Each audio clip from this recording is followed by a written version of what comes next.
Well, President Biden will run again for president in 2024. He is rallying union workers right now, and in his announcement asked voters to let him finish the job.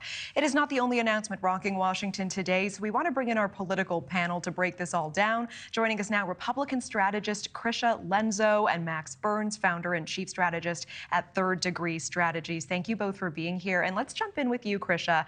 We know today is the 4-year anniversary of Biden's 2020 announcement to the day. But talk about how the country looks different. What does President Biden need to do differently this time around?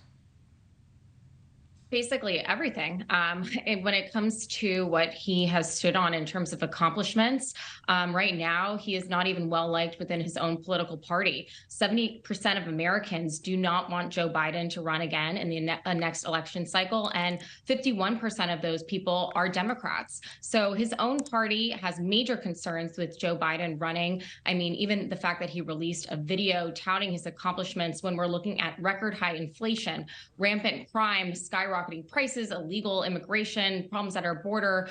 The list goes on. China, basically overtaking us. There's so many problems with what has occurred under Joe Biden's presidency, and they will just continue. He needs to do everything differently and actually have a record to stand on, which at this moment he does not. Max, do you agree everything differently? No, I think what's funny there is if you look at Biden's legislative agenda, everything from passing a semiconductor act and reshoring semiconductor production, bipartisan gun control, federal protections for marriage equality. You can argue Joe Biden has had one of the most effective legislative first terms of any president since Franklin Roosevelt.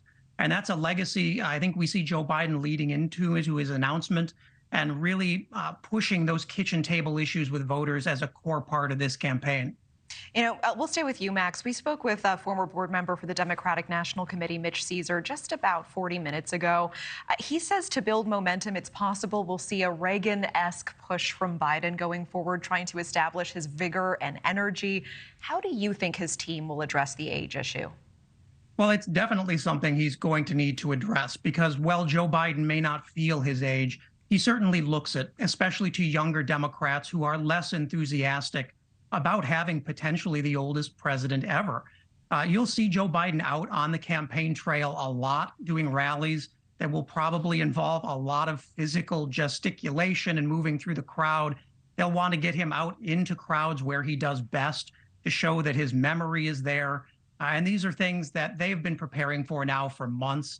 And I think we'll see that roll out very quickly. Okay, and panel, we want to get your take on another topic. A new poll says that members of Congress are a lot more religious than their constituents. So about 90% of those in Congress say that they practice some form of Christianity, from Catholicism to conservative evangelicalism.